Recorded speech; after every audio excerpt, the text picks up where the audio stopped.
So this is how I make fried rice. Heating the pan, oil, and then you have to put in the stuff that tastes, the aromatics. Oh, cut! Okay, so I put oil in the pan, and I don't have it super hot. I'm putting in garlic. I put in like 2, I think. Sorry. Yeah, and then you do the aromatics, the things like the onions and garlic and any other kind of like seasoning kind of herbs.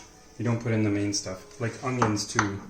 So I'm going to put in onions and also the chorizo, because the chorizo has a lot of oil in it, and you want to get that oil at the bottom and flavor all the stuff with the oil. And you can also put in, like, on the time I made it before, I put in some bacon. I'm not going to put it all in because it's a little bit. And then I also put in our chili oil, but you could use some other chili oil. And the oil is the most important. And then it gets this spicy oil flavor down at the bottom. So I put in a lot. Okay, so we're gonna get the onions like half cooked in the oil from the chili and the oil from the chorizo, and then the garlic too gets all flavored in there, so that all the flavor items get all mixed together. And then the meat too. So normally you would do like the meat first, like you do the oils, the aromatics, and then the meats, any meats you want. It smells super good. Yeah. And you have to cook this for like, I don't know, 2 minutes. And the chorizo maybe a little longer, maybe 3-4 minutes. Okay, so next I prepared the vegetables over here.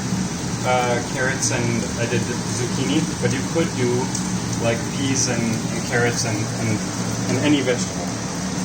And these have to cook a little while because they're hard. So you have to put them in early, and then they get the oil from the other stuff. So the oil flavors them all, and then they get cooked and get a little softer. Next, I said I'm going to do mushroom. So you can do any kind of vegetables or meat that you want, but I wanted mushroom in it, so I chopped up a bunch of mushroom. And I think it's important that all the pieces are nearly the same size. So, and then the mushroom will really absorb the oil in that. So, yeah, but maybe you don't like mushroom.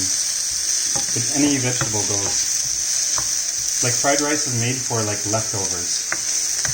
Yeah. And once everything's ready, then we can put the rice in. So it's getting close. Okay, so we have day-old rice, and it's cold, and it's dried out, and that's the point. It has to be dried out rice. So because when you fry it, if it has too much water, then it gets like soggy. So it should be like hard and stuck together like this. And you can add, normally when I add the rice, I have to add a bunch of oil. And like they normally add a ton of oil at the restaurants and stuff. And then you have to break it up. You have to like keep mashing it with the back of the spoon to break it up.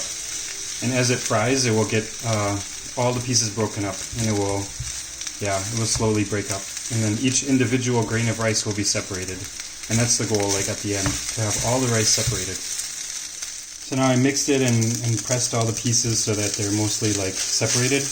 And then it still needs to fry some more, but at this point I'm going to put the eggs in. So I usually make a spot in the middle.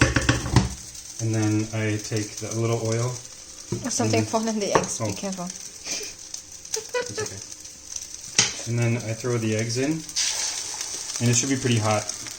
And then I just like crack them and stir them really quick. And then stir them into the rice. They say that you shouldn't see the eggs at all. You shouldn't see little bits of eggs. It should totally mix in with the rest of the rice.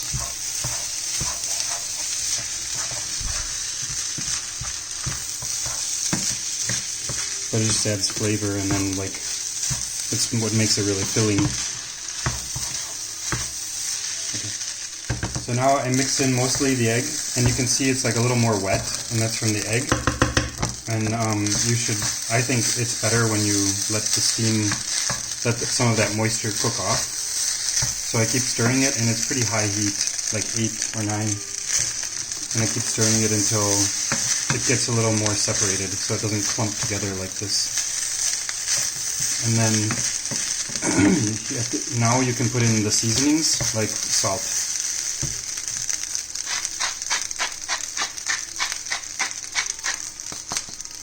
And sometimes I also put in like garlic powder, but we have garlic in there already.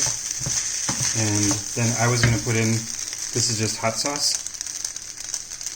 just for spiciness a little bit, but I don't put in so much because of the flavor. And then I don't want to cook the hot sauce too much either because, yeah, it doesn't need to be cooked.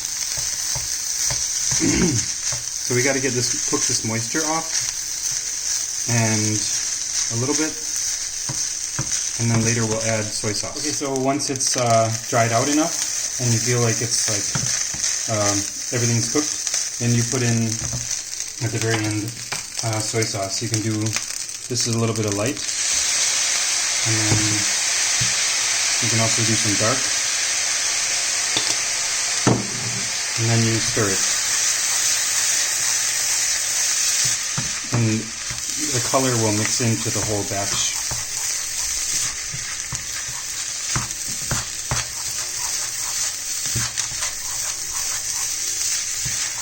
And the steam also gets out, evaporates.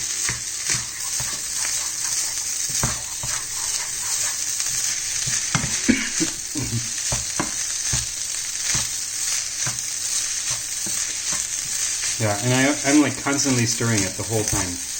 And also the soy sauce, you have to remember that it puts salt in too, so you don't need to add a ton of salt because the soy sauce is super salty. And the chorizo is salty too. So, that's it.